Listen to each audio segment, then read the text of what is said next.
Hello, welcome to Module 12. In Module 12, we're going to be talking about handwriting. And of course, there's a variety of different handwriting out there, and definitely there's been a difference between years and decades ago compared to currently what the emphasis is on handwriting. We're usually focused more towards the course standards, and handwriting has kind of fallen by the wayside.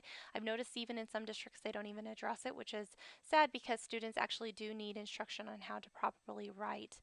Usually the importance is very underestimated. Poor handwriting skills often lead to poor writing skills.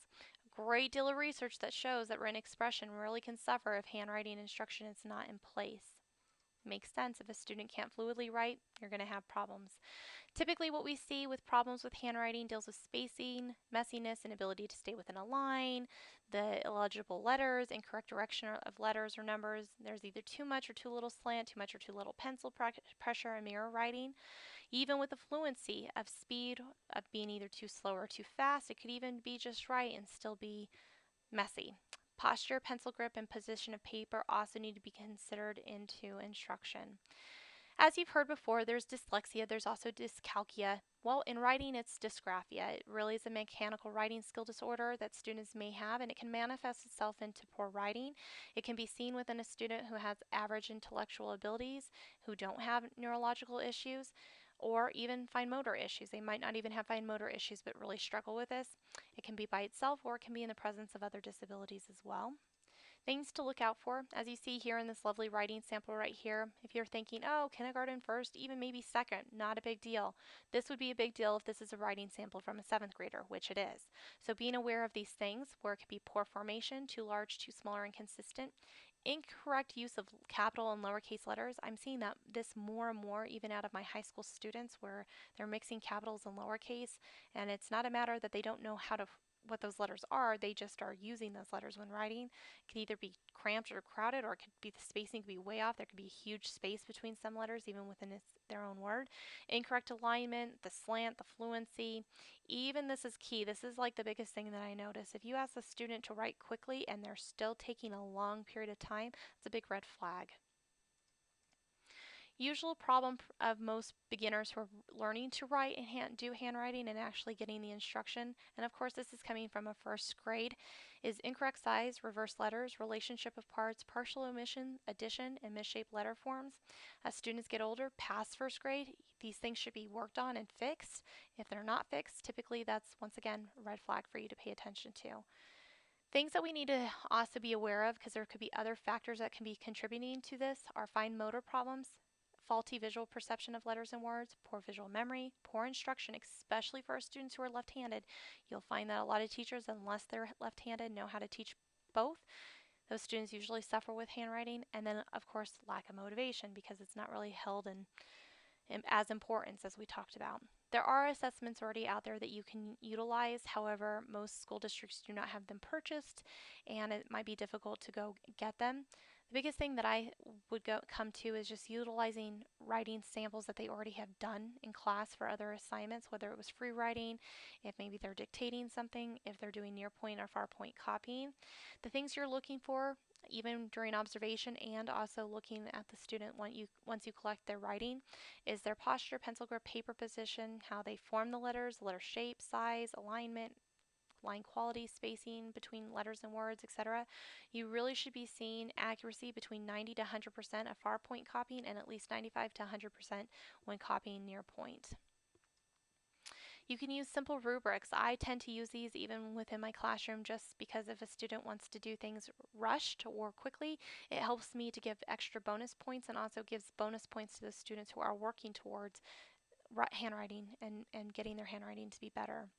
Things that you need to be aware of is review and daily work and make sure that you are working on things and working on those areas that is affecting their ability to write clearly. Checking at least 3 different samples, usually ones that are their best or typical samples, not things that they just rush through in 2 minutes, and making sure that if it doesn't occur daily, you might need to use an actual assessment to do it. Things that you're looking for to evaluate, and I'm not going to read in detail on all of these, but you want to look for letter formation and how they're doing that. They might be getting letters correct, but you might be misinterpreting them because of the way they form, especially when looking at cursive, and here's some examples of the way that might look. You can certainly practice things within your students and being aware of these things by looking at what percent you can read of a student's writing, what their strengths and weaknesses are. If you have an IEP in particular that might be addressed within their present levels of performance, if what their strengths and areas of need are, what would be a good objective to get them to be able to write better, and how would you actually monitor that? Keep that in mind. One of the things that I like to do in class as an activity is have you get out a piece of paper, so you certainly can do this.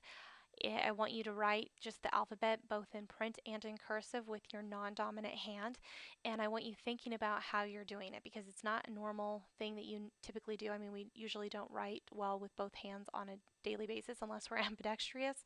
So seeing what that feels like and thinking about, oh, I have to think about how I need to do this. Be conscientious of that because that's usually what your students deal with when they're handwriting themselves. Once again, spacing and slant is important to look at, line quality and size, alignment, and the rate. Observing handwriting is just as important as a student actually doing the handwriting. So seeing, okay, how do they have their paper positioned? Are they sitting up straight? Are they bending over their writing? Do they have an attitude about when you ask them to do something with writing?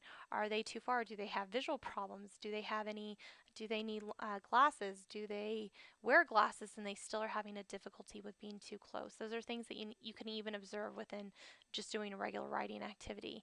So the biggest thing you want to pay attention to is, can I read this? I mean, we don't want to overly stress this. If we can read the student's writing and it's clear enough to read, great. If it's a problem where you really are not scoring them correctly on assignments or they're getting low grades because of their poor handwriting, you might need to consider doing some more things with them to see if you can get them to be better in this area. So what are the approaches that we can do? Well, I have a variety, and I'm not going to read all of these, but what's really great about the next few sheets that I have on this PowerPoint is it tells you the factor of what you're looking at, the problem, what might be causing that, and an easy, quick fix to helping that problem. You can easily implement these really quickly, and if you notice that you've been implementing these but it's not really improving, then you might have other issues on your hands and might need an occupational therapist to take a look at the student as well. But you can certainly go through these and come up with some great strategies for helping your student to write better. Of course, I'm going to go back to procedural and declarative knowledge within handwriting because, of course, with procedural, students have to know step-by-step strokes and the need for being able to write clearly. Declarative is also the fluency of how well they can write, and it's important because it impacts their need to take notes, complete assignments, taking tests, even completing job applications. So most common ways that we look at handwriting samples is either Danielian or the Zaner-Blaser forms. We of course see other forms of writing, which we see of course with word processing, calligraphy, rarely, hieroglyphics, barely, Braille, often if we have students who are utilizing a typewriter with Braille, they might be utilizing it that way, or even um, with other assistive devices as well. Accommodations, you can see a handout in Blackboard that I posted in there for you. Early writing and readiness skills that students need to have are listed here, things that they can begin to work on. This, of course, is before they're even starting to start writing their letters. It's things that they can work on. Even in early assessments for students who are younger or students who struggle in this area, it's important to see if they could even copy. I've done where I'll draw a circle and I'll ask the student to draw a circle, or I'll draw a squiggly line and ask them to draw a squiggly line. You can learn a lot from doing that type of an evaluation if students are having difficulty. Framework for handwriting, manuscript versus cursive. Really, there's not evidence out there that suggests one over the other or the combination of both. I think the most important thing that we need to pay attention to is what is the most comfortable for our students to use. The most common approach is that we usually teach manuscript from K to first grade and then cursive from second, third, and on. Typically, we have a lot of students who either like one or the other, and it doesn't matter to me as long as that we can write and read what they're writing. For students with learning disabilities, it's important sometimes that we just focus in on manuscript first to get them to master that and not to worry about cursive, or vice versa. The goal is that, once again, that we can see it and that they can do it fluidly. Guidelines for instruction. So it's important to maybe actually explicitly teach this for 10 to 15 minutes at least twice weekly. follow explicit instruction, model it for them, give them a variety of different types of paper or writing tools to be able to do it, give shorter lessons where they can actually be graded upon it, integrating different things. Of course, you can integrate letter sounds, spelling, naming. It doesn't have to just be handwriting, but you can definitely build it within a task they're already doing.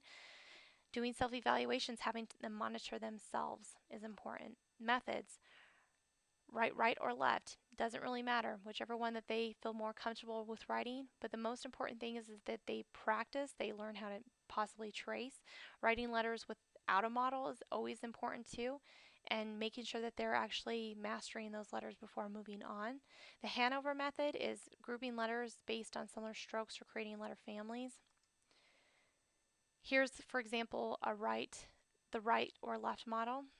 Here's the Hanover method, which is very similar within handwriting without tears. I personally really encourage individuals to use this method. I have found this to be very helpful for my students. The most important thing that we don't want to do is the little dots, and I'm not talking about dots where you start at the top, then go to the bottom, and then go around to another dot. I'm talking about dots that are basically not even a centimeter apart, where they're just basically tracing over the lines and connecting the dots. That's not writing. Don't allow unsupervised practice when you're actually wanting them to do it. If they just rush through it, that's not going to help. They want to be observed. Don't forget to give them feedback. Don't forget to do student analysis. Don't fail to provide close range models. And don't provide only drills of letter production. You can use words. It's okay to use their name or other things so that they don't get bored writing the letter A 50 times, for example. Once again, there's different type of commercial handwriting programs and software that's out there, and I'm giving you links to those things as always. It is important for your students to still learn keyboarding skills, so even with handwriting, we also want to kind of do these together and support that as well at home, especially for our students who might have disabilities to the such that they don't have control to be very good handwriters where they have to actually use a keyboard. Make sure that you're providing that even at a young age. And that's all for this week. So if you have any questions or concerns, please let me know. Once again, I'm almost about to forget what your word is this week. It's explanation. If you could send me the word explanation in an email for your password this week, that'd be great. Thank you and have a great week.